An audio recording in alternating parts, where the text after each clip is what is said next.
तक हमने जाना कि लाइट जो है वो पार्टिकल की तरह बिहेव करती है, यानी कि लाइट की जो प्रॉपर्टीज हैं वो उसका जो पार्टिकल नेचर है उससे भी रिजेंबल करती हैं, और जो उसका वेव नेचर है उससे भी रिजेंबल करती हैं। तो ये दोनों प्रॉपर्टीज एक साथ थी, यानी कि लाइट पार्टिकल की तरह बिहेव कर रही थी और वेव की तरह भी। तो कुछ ऐसे एक्सपेरिमेंट्स थे जैसे photo electric effect, okay, black body radiation etcetera. इन्होंने ये बताया कि लाइट जो है वो लाइट का नेचर पार्टिकल नेचर ही है, ठीक है। लेकिन ये पार्टिकल नेचर जो था ये वो न्यूटन साहब का कॉर्पस्क्यूल मॉडल नहीं था, ये थोड़ा अलग था। ये कैसा था, ये क्वांटम नेचर ऑफ लाइट, इस तरह से आप कह सकते हैं। और इनफैक्ट यदि मैं लाइट की जगह रेडिएशन वर्ड यूज करता हूँ तो ज़्यादा प्रिसाइज होगा, क्योंकि कोई भी इलेक्ट्रोमैग्नेटिक रेडिएशन को आप क्वांटाइज कर सकते हैं, ओके।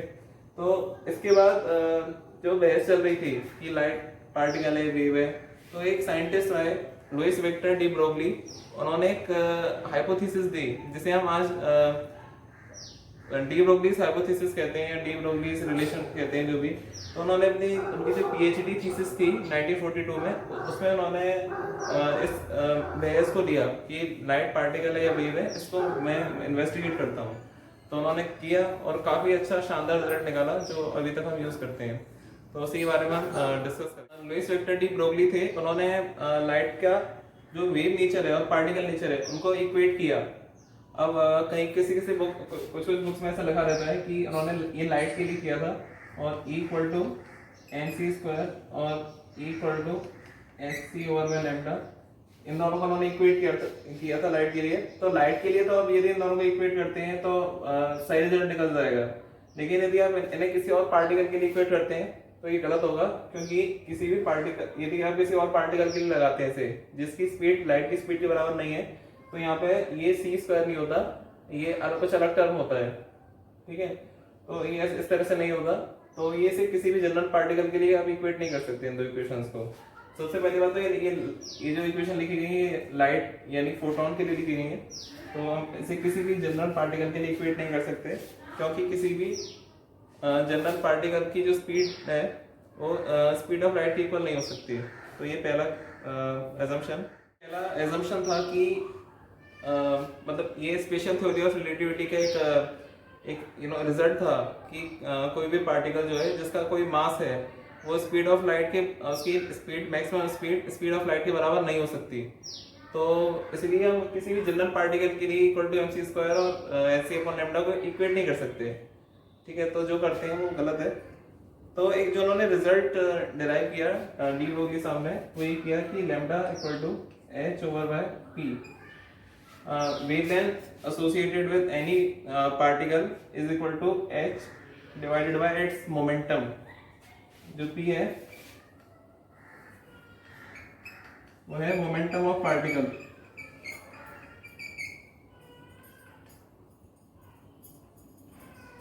पार्टिकल का मोमेंटम जो कि होता है m टाइम्स इट्स वेलोसिटी, उसकी वेलोसिटी के बराबर होता है, ठीक है। तो ये किसी भी पार्टिकल का मोमेंटम ये तो क्योंकि मोमेंटम तो एक पार्टिकल की प्रॉपर्टी होती है, ओके। और ये जो लैम्डा है, लैम्डा वेव के साथ एसोसिएटेड होता है, तो वेव नेचर को पार्टिकल नेचर के साथ ये जो रिलेशन है ये एसोसिएट करता है, ठीक है। अब यहाँ से दो तीन बातें और बहुत इंटरेस्टिंग चीजें सामने आती हैं। सबसे पहला तो ये एक लिमिट सेट करता है कि आप किसको क्वांटम लेवल पे एनालाइज कर सकते हैं। देखिए किसी भी चीज को क्वांटम लेवल पे एनालाइज करने के लिए दो चीजें होती हैं। उसकी जो वेवलेंथ होती है वो काफी ज्यादा होनी चाहिए, कंसिडरेबल होनी चाहिए कि एकदम जीरो नहीं होनी चाहिए।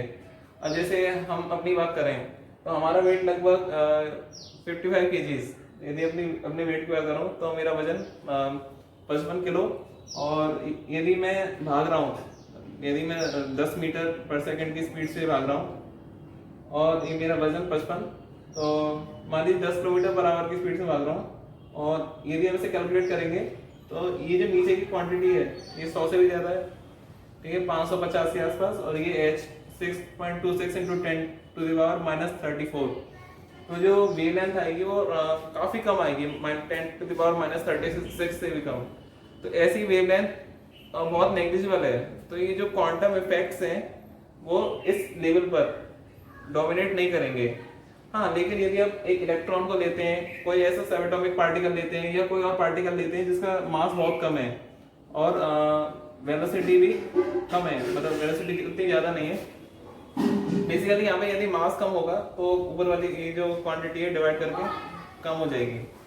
तो जो क्वांटम इफेक्ट्स हैं वो उस लेवल पर डोमिनेट करते हैं जहाँ वेवलेंथ काफी ज्यादा होती है।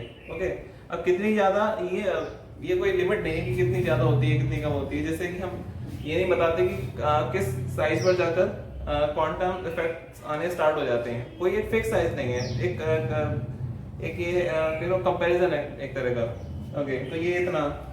हाँ, लेकिन कुछ लोग ये कहते हैं कि जैसे हम ह्यूमंस हैं, ठीक है ना, अब हम ह्यूमन हैं, भले ही हमारा मास बहुत ज्यादा, हमने मान लिया कि 55 किलो मास हमारा बहुत ज्यादा है, लेकिन हम खड़े हुए हैं, हम चल नहीं रहे हैं, तो हमारी वेलोसिटी लगभग, ये बहुत धीरे धीरे चल रहे हैं, तो वेलोसिटी लगभग, ये जो वेलोसिटी है हमारी, ये टेंड कर जाएगी जीरो की तरफ। यदि वेलोसिटी जीरो की टेंड कर गई तो जो वेवलेंथ है वो इनफाइनाइट को टेंड कर जाएगी।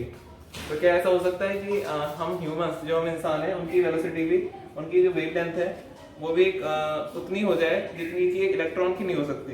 क्या ऐसा पॉसिबल है? तो इसके बारे में जरा सोचिए और फिर बताइए कि क्या ह्यूमंस यदि रेस्ट में हो, खड़े हुए हो, या बहुत धीरे चल रहे हो, या कोई भी ऐसा पार्टिकल जो काफी मासिव हो लेकिन बहुत धीरे चल रहा हो या रुका हुआ हो, तो क्या हम उस पर क्वांटम फिजिक्स अप्लाई कर सकते हैं या नहीं? तो एक तो ये है इसका, तो इसको जरा सोचिएगा। तो ये इससे एक इंटरेस्टिंग रिजल्ट है। अच्छा, ये इससे आगे हुआ क्या, ठीक है ना, इसके आगे बढ़ते हैं। तो क्वांटम फिजिक्स पूरा एक एक्सप्लोर करने का मीडियम है, अपने आप अपनी जो रियलिटी है, फिजिकल रियलिटी, उससे आगे उतना, उससे आगे, ठीक है ना। तो उसमें आप नए नए क्वेश्चंस बनाइए, बुकिश क्वेश्चन, जो बुकिश क्वेश्चंस हैं कि भाई 30 की वेलोसिटी इलेक्ट्रॉन की ये चल रहा है, बताओ डी ब्रोगली वेवलेंथ कितनी है। ये बहुत पुराने क्वेश्चन हो चुके हैं, करने वालों को भी इंटरेस्ट नहीं आता, जिन्होंने बनाया उनको भी इंटरेस्ट नहीं आता, तो नया चीज ढूंढनी चाहिए, ठीक है। फिर आगे बढ़ते हैं। आपने बचपन में पढ़ा होगा 11th क्लास में, स्टेशनरी वेव्स नाम की कुछ चीज होती हैं।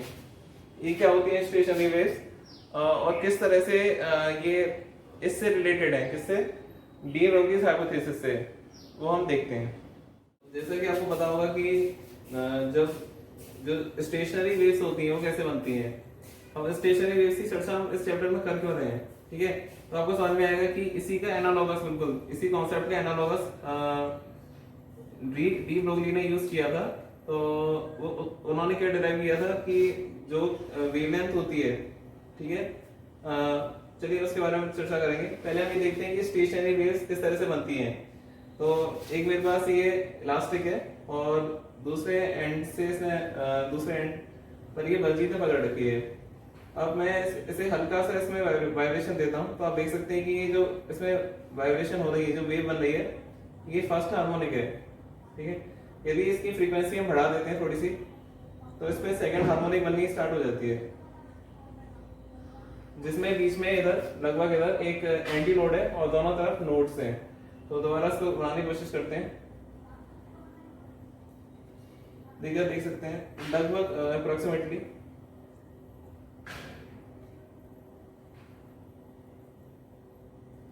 यदि इसकी लंबाई और बढ़ाते हैं,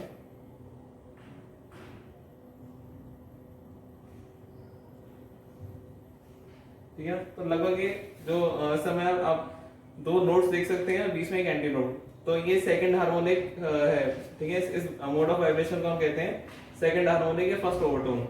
तो इस तरह से ये वेव्स बनती हैं। अब आपको अलग अलग दो बार अलग अलग पैटर्न देखने को क्यों मिला? तो जिन्होंने ये जो वेव थ्योरी है, वेव मैकेनिक्स, उसके हिसाब से इसकी जो लंबाई है, इस स्ट्रिंग की जो लंबाई है वो लैम्डा बाई 2 की, लैम्डा क्या है यहाँ, वेव की वेवलेंथ, तो लैम्डा बाई 2 का इंटीग्रल मल्टीपल होता है क्या, लेंथ, ठीक है, यानी कि length equal to integral multiple of lambda by 2। तो फर्स्ट केस में देखें, ये जो फर्स्ट केस था यहाँ पर ये बन रहा था फर्स्ट हार्मोनिक, इस केस में ये आधी वेव है, यानी कि ये केवल क्रेस्ट है, ठीक है ना।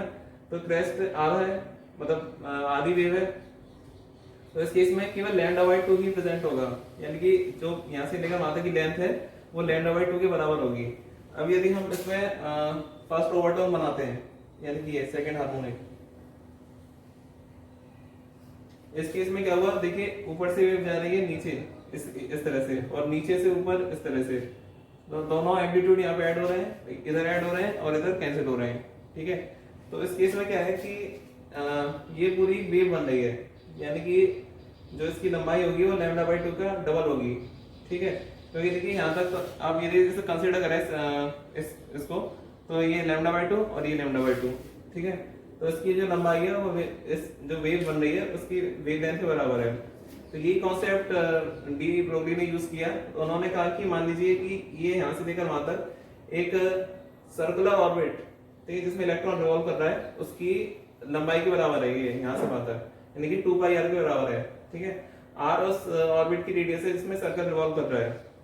तो ये जो 2πr है किसके बराबर होगी, ये इंटीग्रल मल्टीपल होगी उस जो इलेक्ट्रॉन रिवॉल्व कर रहा है उसकी वेवलेंथ के, ठीक है, यानी कि 2πr equal to n times of wavelength. तो इसी के आगे उन्होंने डिराइव किया कि किस तरह से जो एंगुलर मोमेंटम है वो क्वांटाइज्ड होता है, ठीक है, क्वांटाइज्ड होता है, उसमें वो उसकी एक फिक्स वैल्यू होती है, ऐसा नहीं वो कुछ भी वैल्यू ले सकता है, ऐसा नहीं है। तो हम देखते हैं, तो एक आइडिया था, एक डेमोन्स्ट्रेशन था ये दिखाने के लिए कि किस तरह क्वांटाइजेशन का यूज वेव मैकेनिक्स से उन्होंने लिया और क्वांटम फिजिक्स में उन्होंने किया। Equal to n times of wavelength. तो वहां से आगे हम देखेंगे किस तरह से ये एंगुलर मोमेंटम का प्रिंसिपल वहां से आया था, ठीक है। ये एंगुलर मोमेंटम जो होता है वो n टाइम्स होता है h/2π के, ठीक है। तो एक डेमोन्स्ट्रेशन था दिखाने के लिए कि किस तरह से जो स्टेशनरी वेव्स बनती हैं, जैसे वायर किसी स्ट्रिंग पर, देखो देख सकते हैं। अब देखो ये देखो इस केस में ये सेकंड हार्मोनिक है, कभी कभी थर्ड हार्मोनिक भी बनती है। तो इधर फ्रीक्वेंसी और बढ़ा देंगे, इस समय सेकंड हार्मोनिक है, इस समय ये फर्स्ट हार्मोनिक, ये सेकंड हार्मोनिक, और यदि फ्रीक्वेंसी बढ़ा देंगे तो थर्ड हार्मोनिक भी बन सकती है, ठीक है। तो एक ये डेमोन्स्ट्रेशन था ये दिखाने के लिए कि किस तरह से स्टेशनरी वेव्स का के कॉन्सेप्ट का यूज करके डी ब्रोगली ने एंगुलर मोमेंटम का कॉन्सेप्ट दिया। ओके, तो अभी आपने देखा कि किस तरह से एक स्ट्रिंग पर स्टेशनरी वेव्स प्रोड्यूस की जाती हैं। तो अभी हमने देखा था कि जो स्ट्रिंग की जो लेंथ थी 2πr जो हमने मानी थी, ये हमने माना था कि ये जो स्ट्रिंग थी पहले सर्कल का हिस्सा थी, सर्कल के सर्कमफरेंस पे लिपटी हुई थी। तो 2πr equal to n times of its wavelength, ठीक है। आप इसको बदल ले जाइए,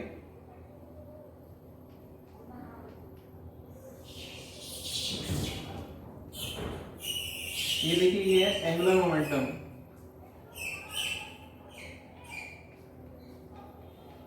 r इंटू पी, यानी कि यदि कोई पार्टिकल सर्कल में चल रहा है, ये सर्कल में चल रहा है और ये इसकी रेडियस है, तो और सर्कल में सर्कुलर पाथ में उसका पॉइंट p है, तो एंगुलर मोमेंटम होता है r इंटू पी, ठीक है, r vector dot p vector, इस तरह से।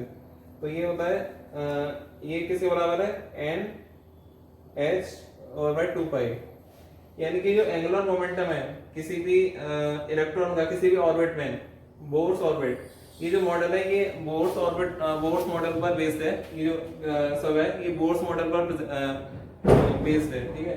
तो r इंटू पी, ये जो एंगुलर मोमेंटम है किसी भी ऑर्बिट में किसी भी इलेक्ट्रॉन का, इंटीग्रल मल्टीपल होगा h/2π का, ठीक है ना।